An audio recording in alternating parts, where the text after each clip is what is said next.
Okay, so I will start my today's system design practice. So today's practice topic is design airline ticket reservation system. Yeah, so let me get started. So, okay. So let me start with the functional requirements.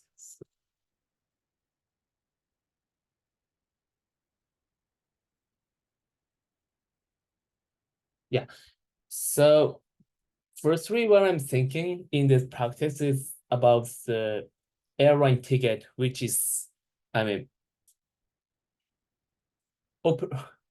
managed by the airline company.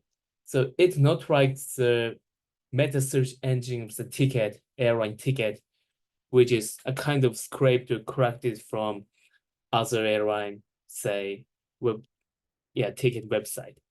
So I can think that the airline company like JAL or ANA, is, I mean, running this website. So that being said, all the tickets are, yeah, or I should say, this is a direct reservation of the airline ticket.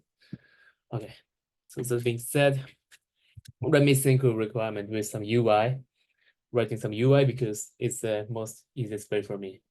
So when I think of the airline ticket reservation system, okay, so what I come up with is, so I will input the um the date, destination, and also, yeah,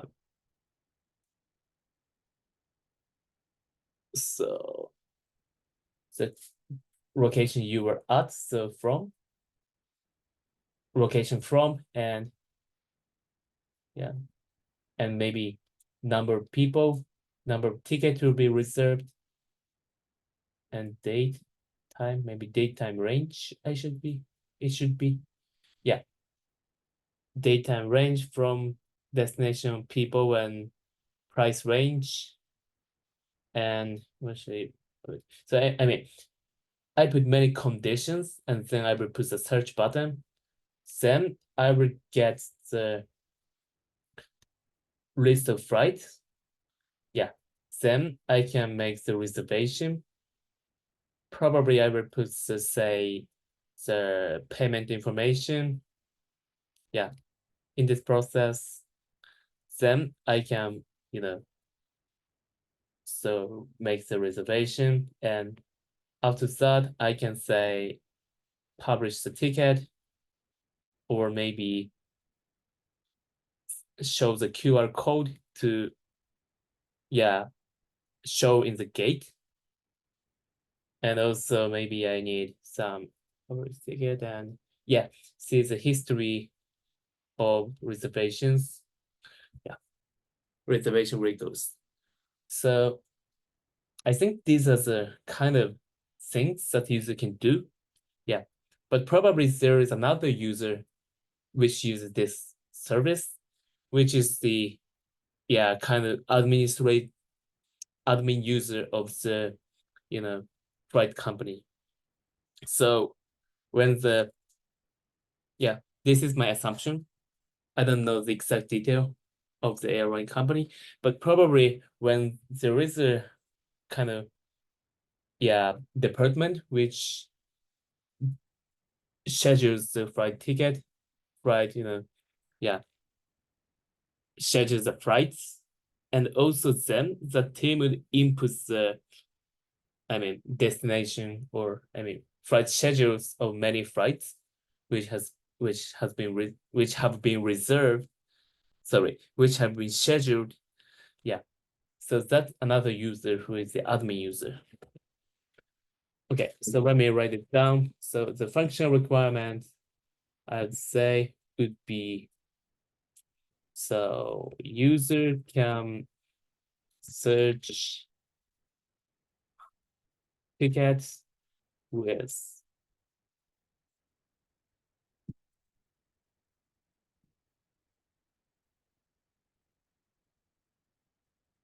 conditions, then user can see. Yeah, user can see the search result.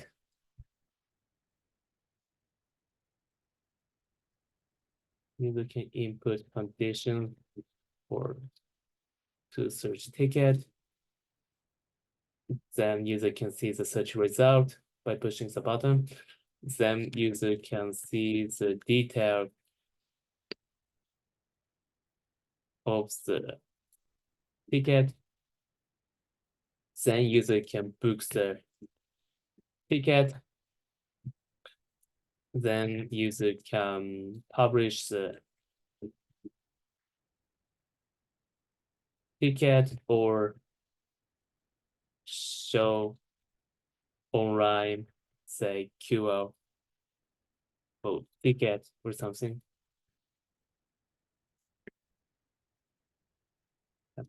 And also, then user can see the reservation history. Yeah. Also, yeah, this is, I mean, the flow of the reservation. But before that, probably what is expected is user can sign up, log in, and also user can edit the information. Yeah. So that's a thing. And let me think. Okay.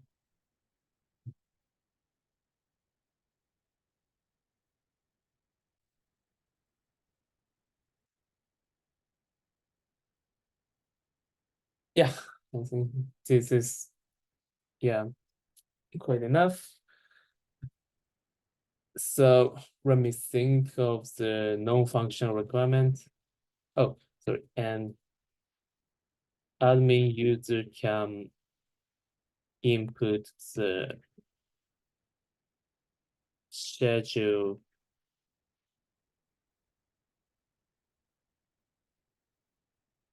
of, I mean, user can schedule the future flight.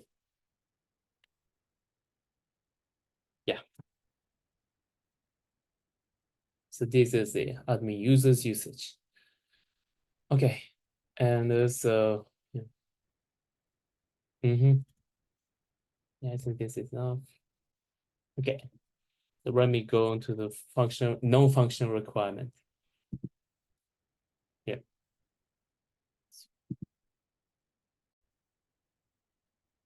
Okay. And also one thing I've just remembered is that maybe user can book or cancel the ticket. Yeah, probably this would take some, penalty cost, or maybe it is there's no, yeah, return money returned. But yeah, this should be another feature I should think of. Okay. So yeah. Oh, aside from that, let me clarify some details. I mean, so basically so far I've talked about the user flow, users reservation flow, and basically key actions. However, I'd like to do some determine some specification, like, so right ticket has, say, 3 types of level, which is obviously economy and what is it? Economy and business and first class. Yes.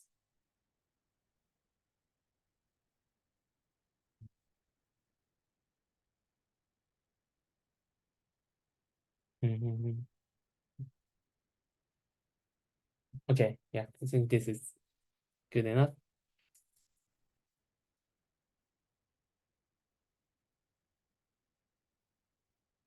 Okay, so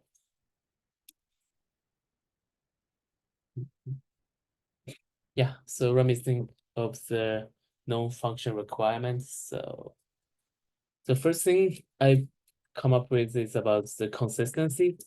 So no double booking. So that's what I'm thinking.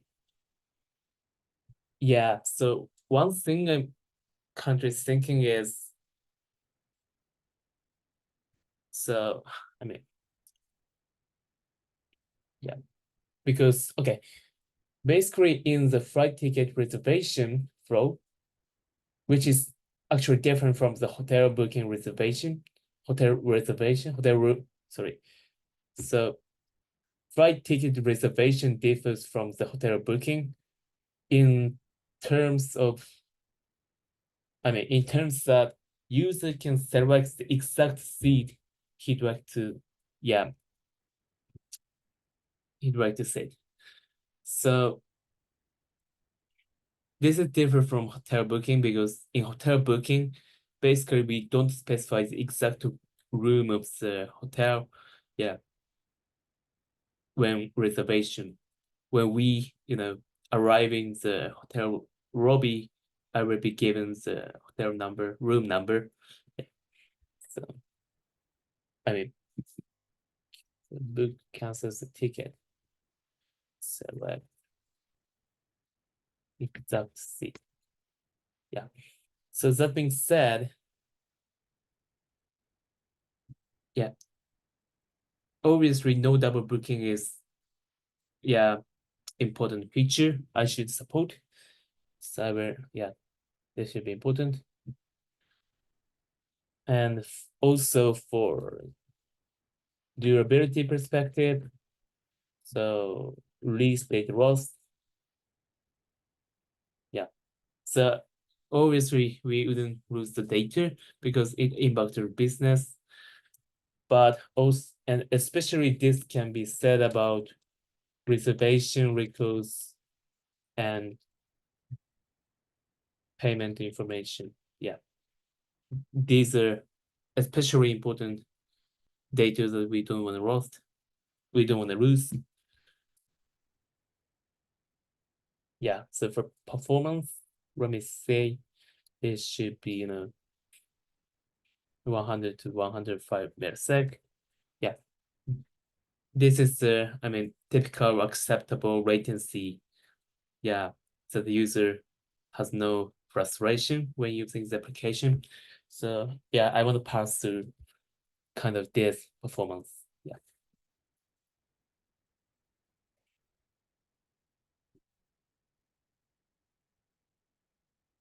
And also for availability.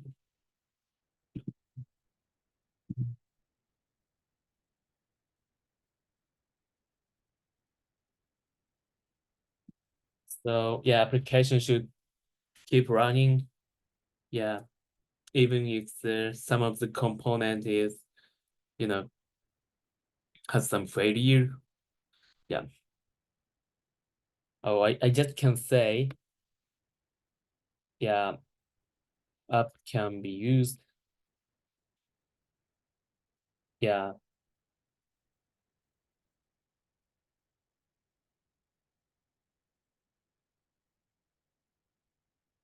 I would say almost always.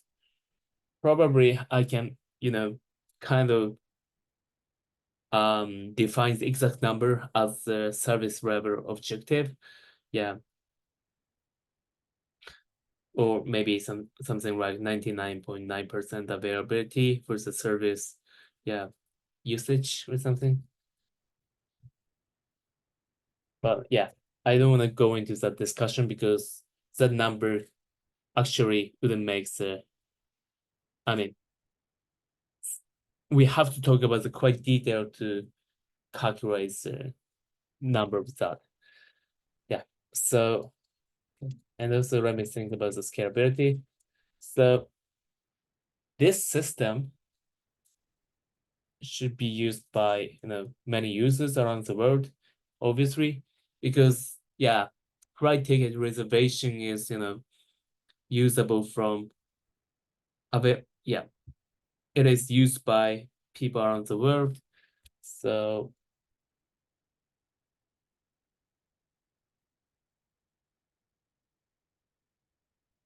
And also scalability perspective. Oh, I'd say this should be obviously the read-heavy application. Yeah. So yeah, that's one thing I'd like to think. Yeah. Also, one more thing I'd like to add is there would be maybe some spike occurs when, say, bargaining of the ticket is occurring. I don't know. So that's another thing I have to take care. Yeah. Okay, this is a requirement I've come up with. I mean, non-functional requirement. Yeah. Okay. So let me see.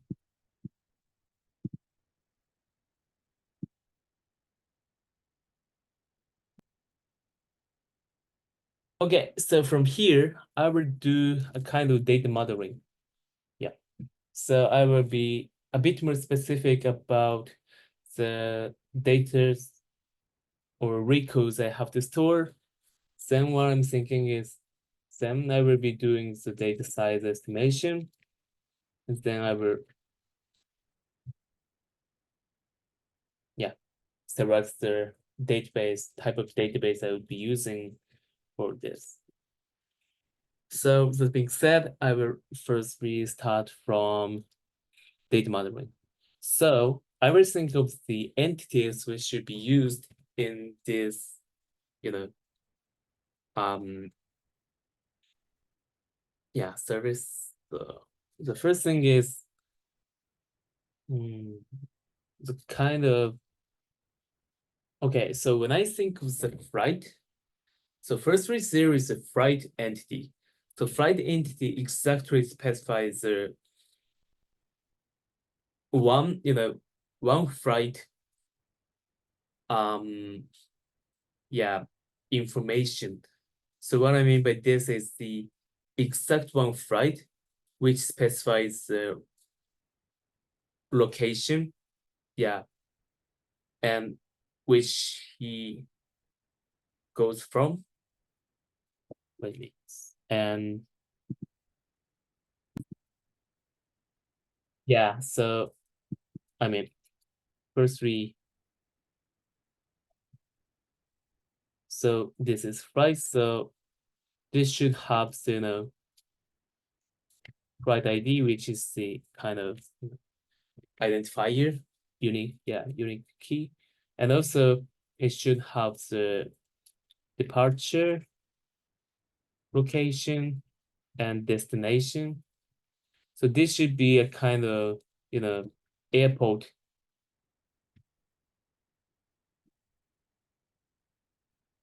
Yeah. Also, what I have to, think is, yeah, probably airport can be another entity. So I can use another entity, airport, and then in this flight, I can refer to that airport, yeah, with some kind of foreign key. Yeah. The I mean, but yeah, in here, I would just say departure airport and departure airport and destination airport. Yeah. Okay. And also what should I do? So oh, definitely what I need is airplane ID or something. Yeah. So what I mean by airplane is, yeah, exactly the airplane, physical airplane entity. Yeah. So I can say, yeah, this should have airplane ID and also seat information, like how many, yeah, like 200. So economy and something like that. I will talk about it later. But basically, this flight information has the airplane ID reference.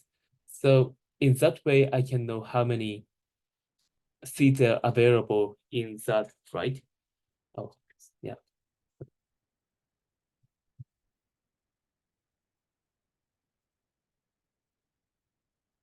purchase time and arrival time. Yeah.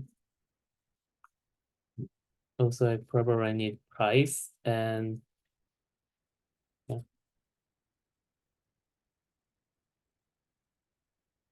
Okay, and also what should I have in this table?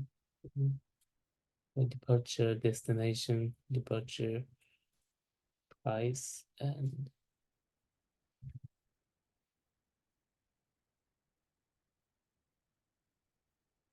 yeah, I think this is enough for this right table, or I should say data model. So let me think with airplane. So airplane should have, so hmm,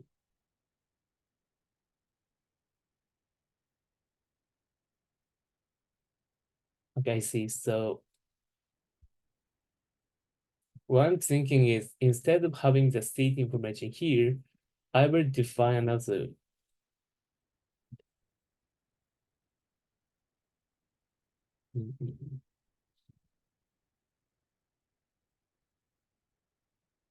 data model named seat, and this should have the seat ID and airplane ID. Yeah. So in this way, I can say one physical airplane's one seat has exactly one seat record in this entity. Yeah. Okay. That's what I'm thinking. And also,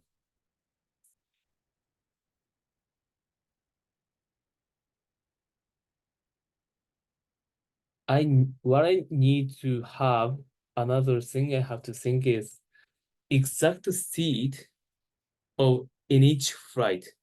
So in seat model, I told you, it is the physical seat.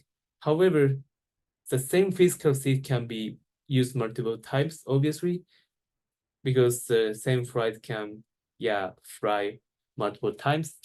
So I will call it seat inventory.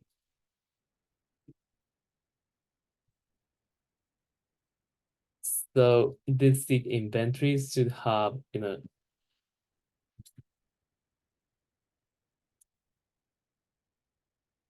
so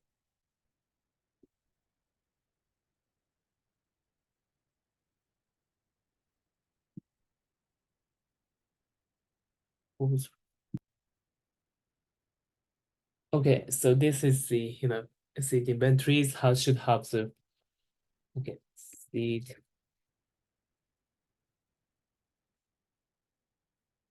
so seat, how should I say, seat inventory ID. I don't know what's the name to distinguish from the physical seat. I should say seat.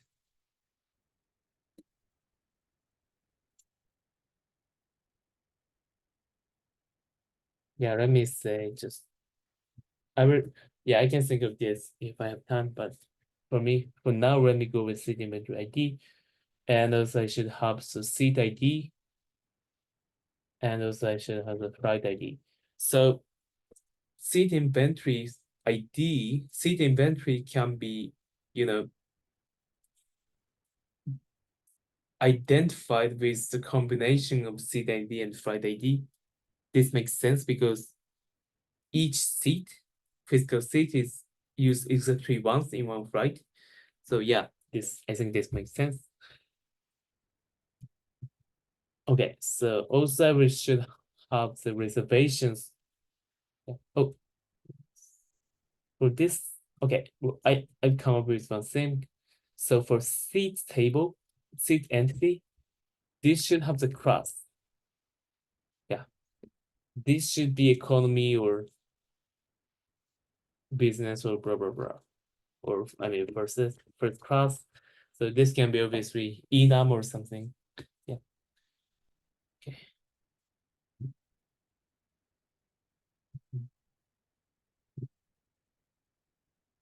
Okay, yeah. And for reservations, okay, so let me quickly tell something about this software. So this airplane's ID should be created when a new airplane is created and registered into the system. So maybe I can say this is another functional requirement.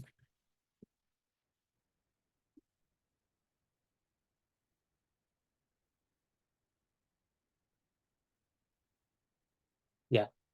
So when a new or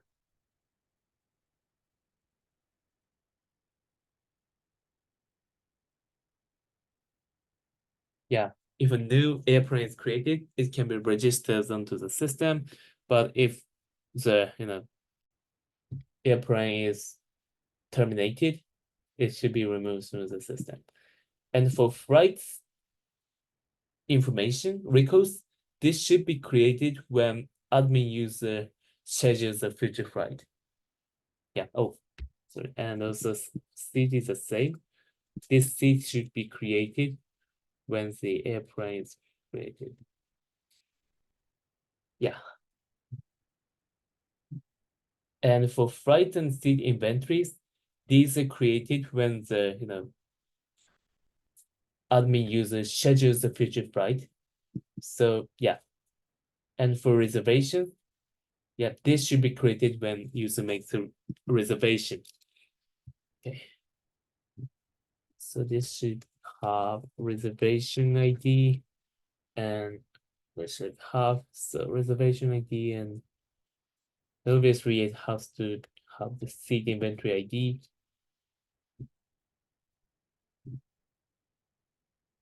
Yeah. Okay.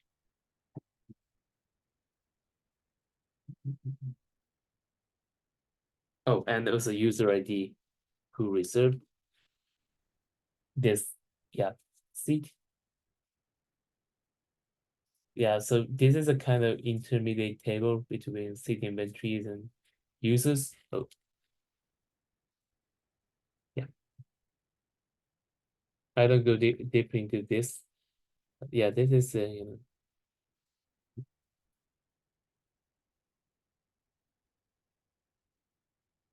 yeah, maybe this payment info can be created as another entity, but yeah, let me not focus on that for now.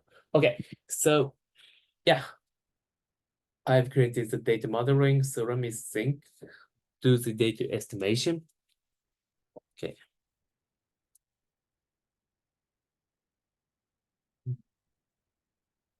Yeah. So, but yeah, one thing I think I can do is seed inventories should have a kind of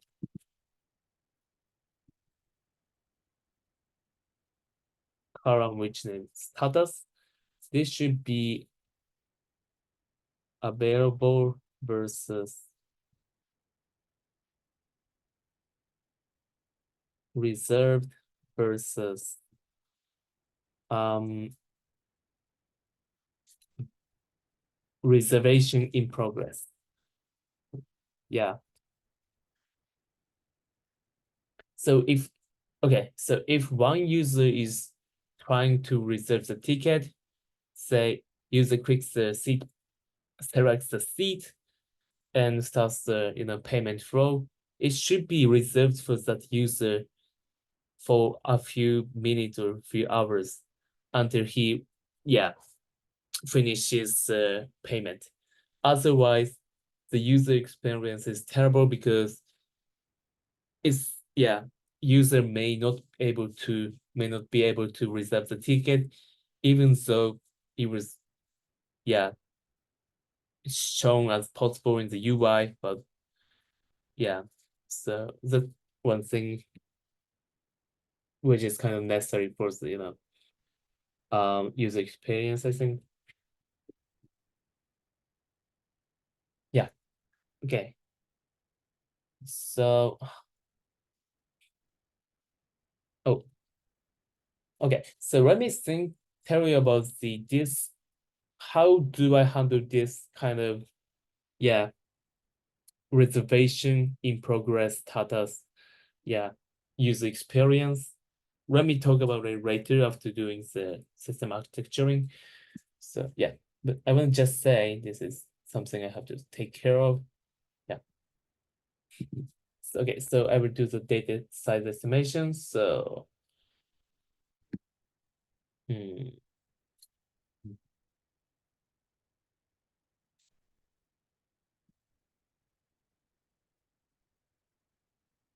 okay, for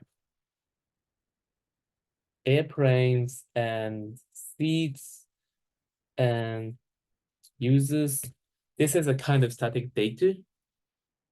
And compared with this, oh,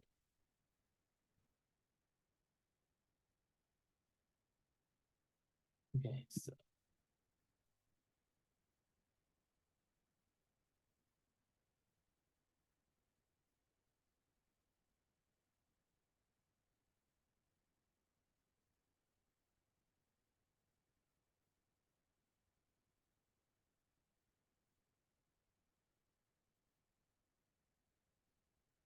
so oh, I was talking that these three things are kind of static data because it wouldn't be, yeah, I mean, it wouldn't be updated. Oh, what should I say? I mean, so I mean, the increase of number of records in this table is not so, yeah, rapid because, yeah, I cannot imagine that the new users, yeah, suddenly register the system. So number of records is, kind of stable. However, for, um, rights, seat inventories, and reservations, this these tables, I mean, these entities records increase quite rapidly because day by day, new record is created, new reservations are made, new flights are made. Yeah, right, scheduled or something like that. Okay. So that being said,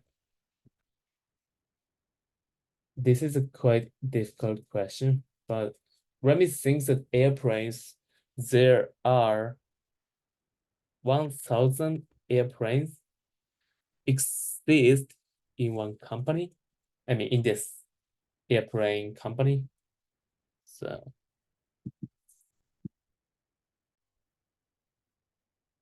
okay, so I did a quick search and found that, yeah, 1,000 is a reasonable number.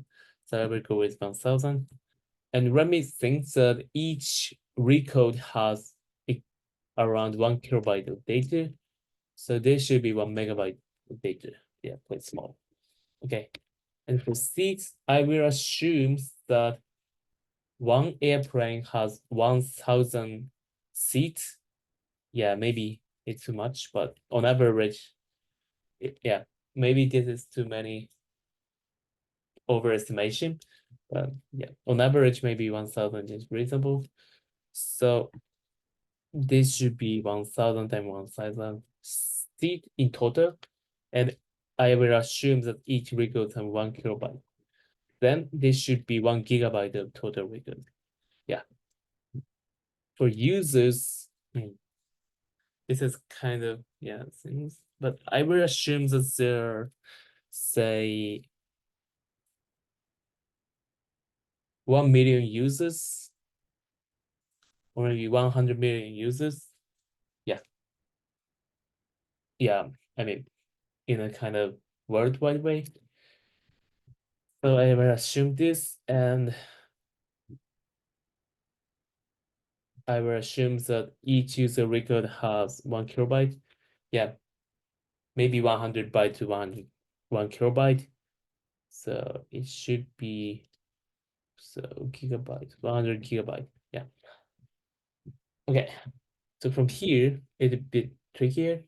So I will assume that 10 years of record is stored in the data store. I think there are some ways. yeah, for this, one thing which is possible is that, you know, I will do the kind of sharding with the, yeah, year of the departure and or maybe destination. Yeah, it's one thing which is possible because reservation seat inventory is right. They're not, I mean, the records from different years would never be joined together, kind of. So, yeah, okay. And also for, let me, so let me think.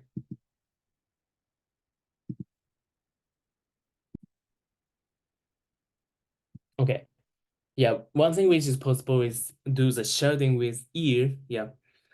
Okay. But let me assume that 10 years of record is existing on the table. And also, so yeah, in the user's experience point of view, 10 years of past reservations can be found in the website. Yeah. Maybe I can store the data, updated data into the cold storage like S3. Yeah, as the starting, Yeah, I mean, in object storage, but let me think this as just 10 years of records in this case for this data size estimation. So, right, I will assume that, oh, okay. There are 1,000 airplanes, so at max 1,000. Yeah, okay. Flight can be, it's difficult because it varies how long each airplane flight takes. But I will let me assume that 500, yeah, flight occurs per day. So in this way, I can say, yeah, this is the number of flight, and I will assume that each record have 1 kilobyte. In this way, let me assume it. So I will assume that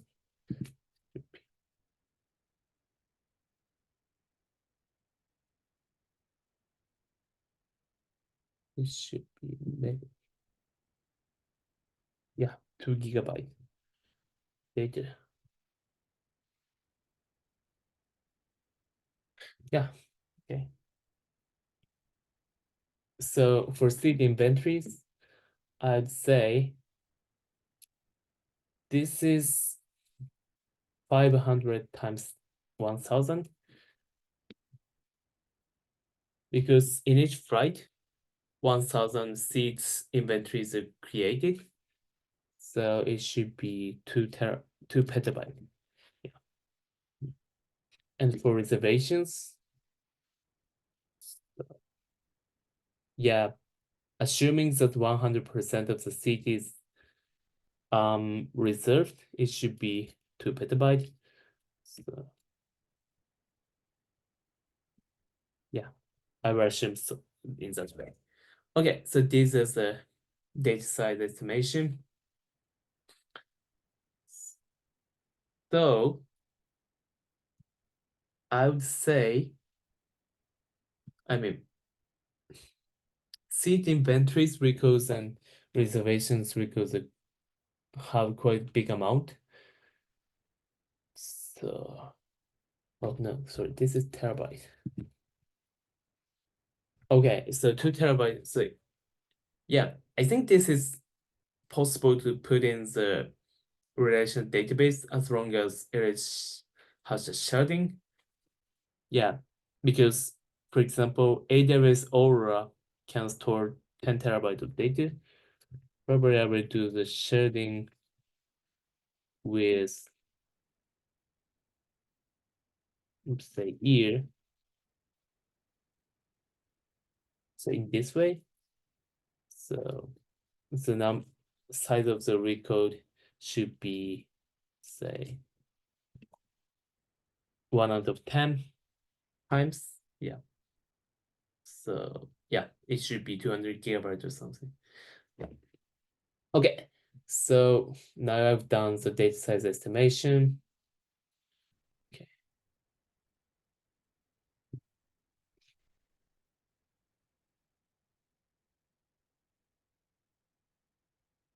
So I will do the data store selection. So I think relational database can be used for this purpose. Yeah. So the reason why I'm thinking of the relational database is that firstly, the data size isn't so big if I use the sharding. So yeah, it doesn't require the scalability like DynamoDB. Yeah. So RDB is good enough in that sense. And also I can say the I'll join the tables. Yeah. Okay, so this is because not big data and also strongly schemable.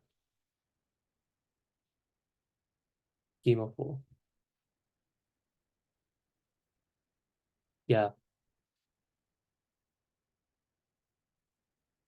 because it has the strong schema.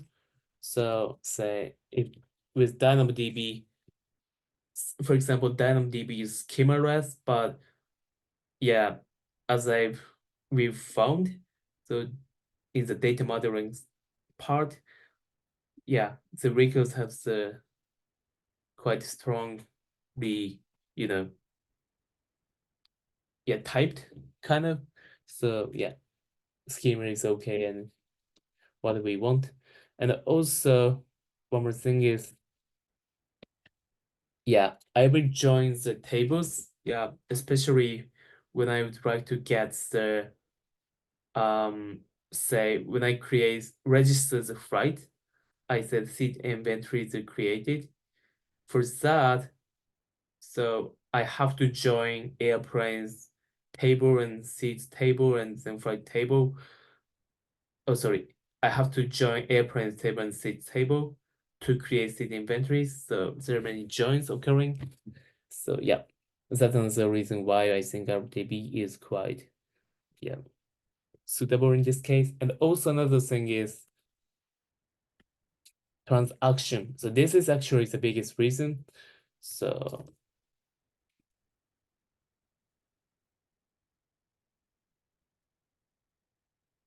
let's just say,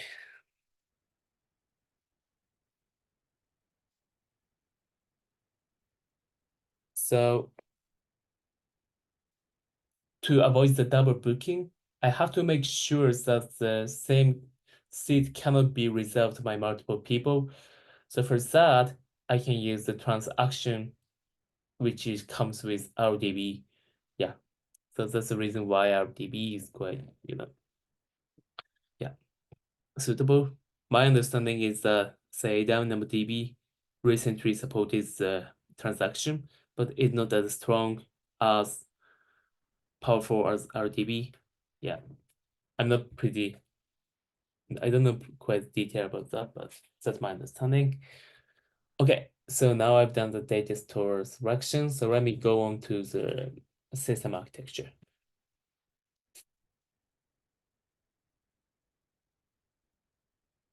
Okay, so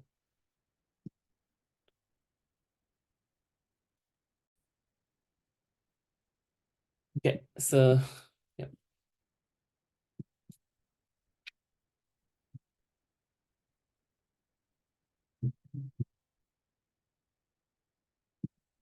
Okay, so let me think. So for now, let me think about the so first let me think about the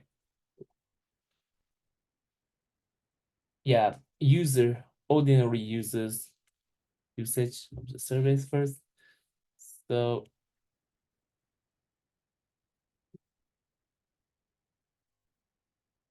this is the user. So when user makes a request, obviously you should go to the load balancer. Then load balancer should dispatch the request, and each of the web server, also an application server. This request goes in this way. Yeah, then it should read the database.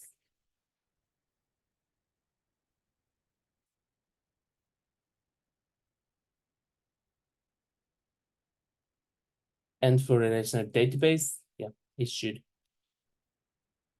Okay.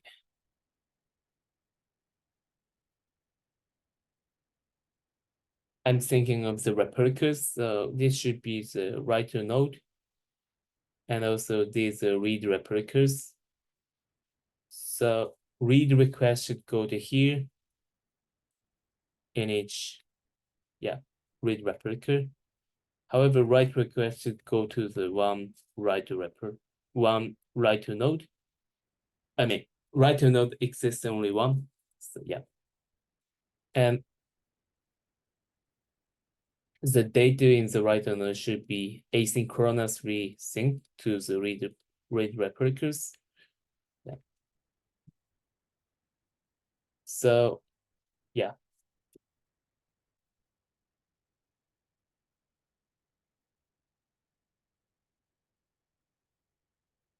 okay. So should I do next? So this is a basic, quite basic 3-tier web application architecture. So let me think what I can tell you more about this. So, webs. The reason why I added load balancer is that obviously I have to distribute the traffic into the multiple web servers and application servers. And basically I can say this is for the scalability. And in the scalability perspective, and the web server layer and application server layers, each of them should auto scale. So that the traffic kind of spike of the traffic can be handled without system failure. And for the database layer, because I created the multiple read replicas, read requests can be handled in a I mean quite efficient way. So okay. So for read requests, the scalability wouldn't be the problem that much, but for write requests, it can be a bit more problematic. So as I said, if the write request is quite heavy when the traffic spikes, so in that case, I will be thinking of the sharding of the writer node. And obviously as the same reader nodes, reader servers should be sharded. Okay. And what should I do aside from this? Maybe I can use the kind of caching. So probably I can put Redis or some other in-memory database so that this can be, application servers can fetch the recos from the cache database. I can push the cache layer. So okay. In my case, I think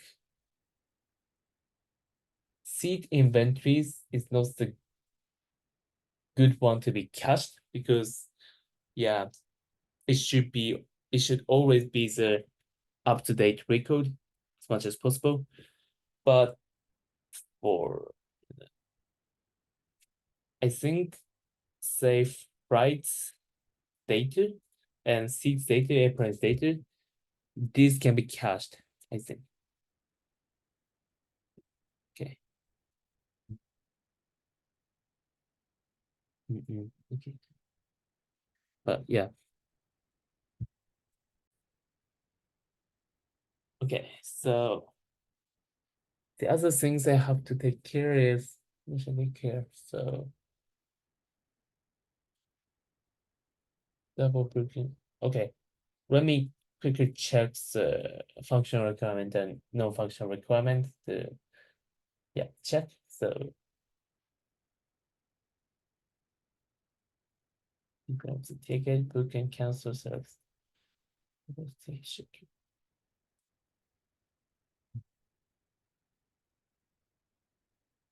Okay, I think one thing I can do is say probably I can do kind of create a microservice, which is so responsible for the payment. Yeah. So for payment, yeah, probably this can be,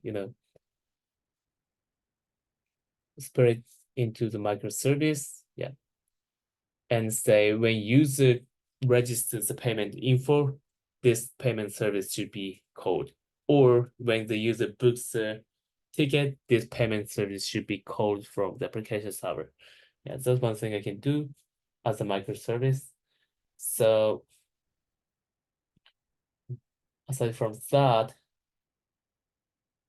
let me check the non-functional requirement. So for consistency, I will talk about it later. Durability, yeah, because the data is replicated. So this can be, yeah, this can reduce the data loss, yeah, probability. And also for performance, yeah, I talked about the caching. And also probably I can do the kind of correct indexing with databases, database tables. And yeah, I think this is what I can do. Yeah. Maybe I don't know, but if there are some pictures which should be provided to the user, I mean shown to the user in the website, maybe it can be stored in the S3 and content delivery network can be look I mean used in front of that. Yeah. And for availability, yeah, because I put the read replicas, the read, you know, read request can be quite high. I mean, reading the website, website to show the some information or data or pages would be quite, highly available. But for the right request, which means that the reservation or something like that, yeah, it has less availability. Yeah. Because if this right to node is down, probably what happens is that read replica would be available, promoted to the right to node, but it takes a few minutes or yeah, or so. So it a bit, of the unavailable downtime in this application. Yeah. And for scalability, yeah. Yeah, as I said, yeah, relation. I talked about the load balancer, auto scaling, and also the read replicas. These are quite good for the scalability issues handling. Okay, so let me think. What should I do? Add more? Yeah. Oh, so I'd like to add two things more. I'd like to explain two things more. The first thing is about the API design. I forgot to tell about this. So let me quickly cover this. So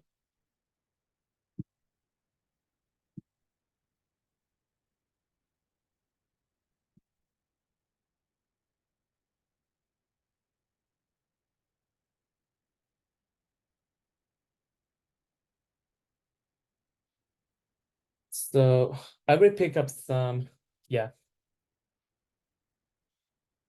some of the API endpoints. So say, okay, first I will think of the search. So if user puts the search button in the UI in the front end, it should call the get endpoint. So it should be something like this. So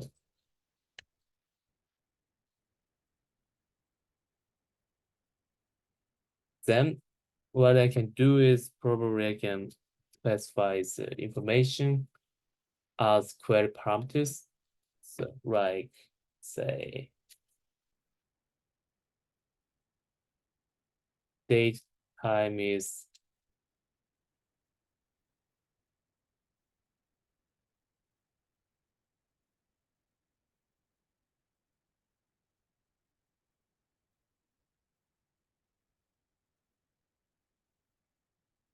yeah, something like this. And probably I can do date time 2 and also write price low, price high, and number of people. All of these can be specified as the query parameters. Yeah. And for the booking, this should be the post method, HTTP method. So right, no, so it should be seat,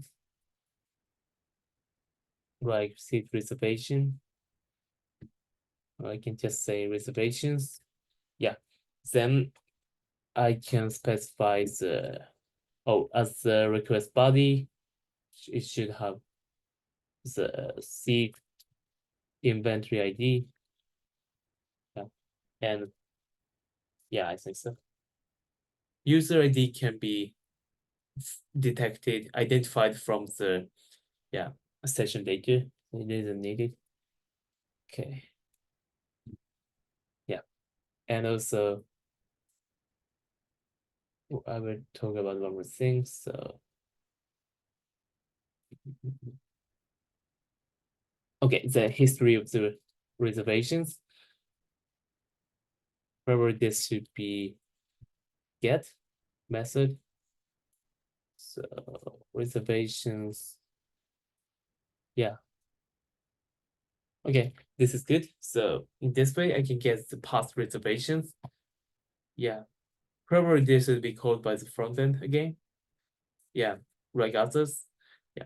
When the user opens the reservations page, yeah, it makes a request to this API endpoint, and the list of past reservations are returned to the front end and shown to the displayed in the UI. Okay. So one more topic I'd like to cover is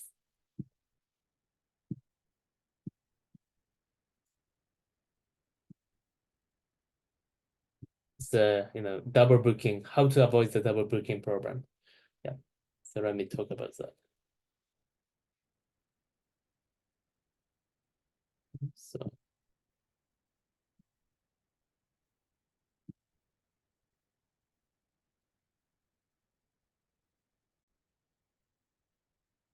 okay, so the double booking problem basically can be, yeah, this actually corresponds to the database transaction problem, I can say.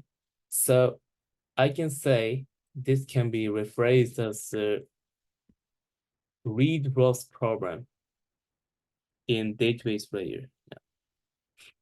So that being said, wait a minute. So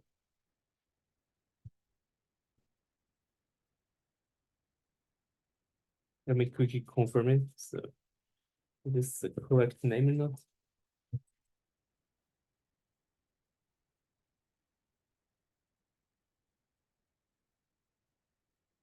Oh, sorry. This is actually the lost update problem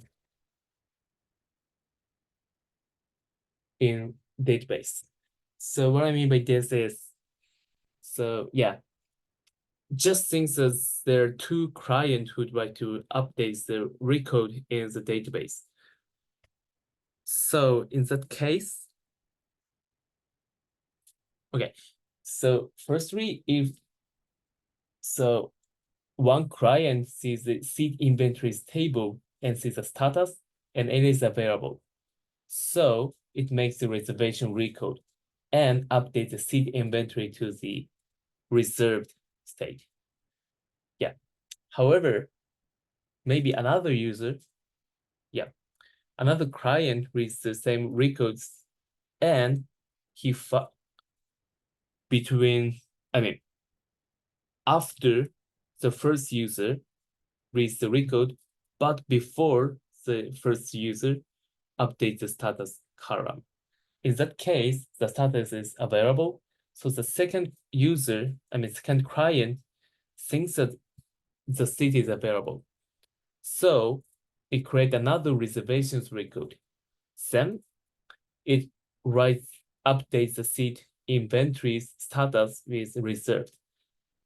However, the problem here is that the two readers thought that the seat is available and made two reservations. This is exactly the double booking.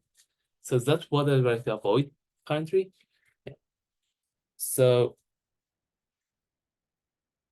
the way to roast update program in database. Yeah, so that's why I said the double booking program can be rephrased to the roast update program in RDB. So there's two solutions for this, in my understanding. The first thing you can do is use the select for update statement. Yeah. So when the select for update statement is used when the getting the seed inventory record, that row is locked by that client.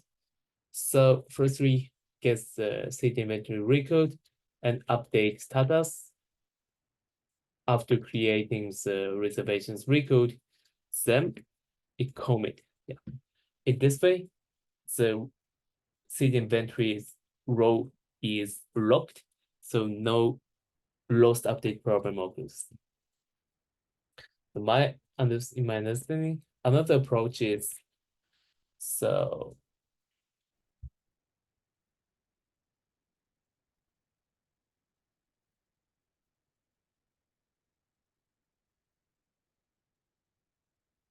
Oh, well, I don't exactly remember, but probably select set or something. Let me double. Okay, so another approach is using the select set statement.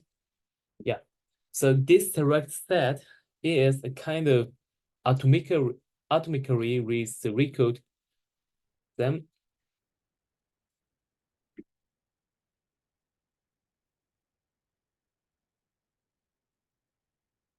So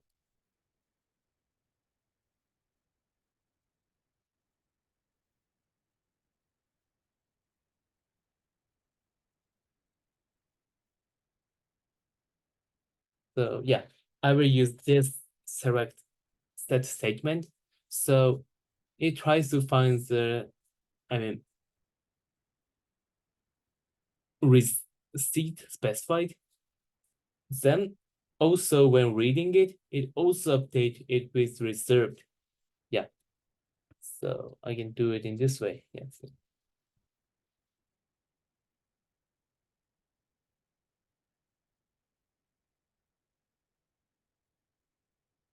Yeah.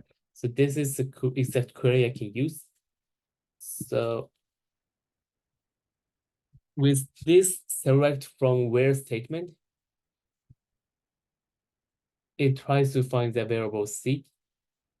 So if the seed inventory chosen by the user is available, yeah, this can find the record. And then atomically, in one transaction, it updates the status to be reserved. So find the seed, available seed, sorry. So find the specified seed and also updated as the reserved can be made in one transaction. So this can be used. Yep. So these are the two approaches I can use to resolve the lost update problem in relational database. Probably this can be used. Okay.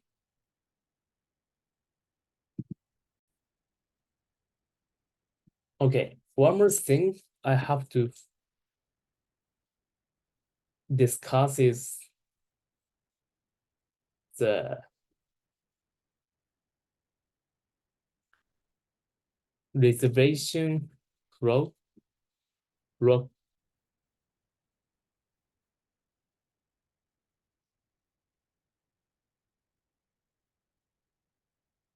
This one. So reservation in the reservation flow, the seed should be locked. What I mean by that is, as I said, if I'm taking a look at the seed, and if I'm on the process of the reservation, like inputting my payment information, the seed should be locked. Yeah, for me, for a few minutes, few hours. So that's another thing I have to think. So with the approach I shown you in the follow-up number 1, this can resolve the problem as when the exact moment when the reservation button is pushed. Yeah. However, we can avoid to provide the better user experience with seed locking. I have another way to avoid this. But basically, this is similar, in terms of the DB transaction approaches. Okay. So I'm a bit tired, so I will create another video for this. Yeah. And I will post it in the YouTube channel. Okay. So for now, let me finish my system design practice with this. Okay. So thank you so much. So see you soon.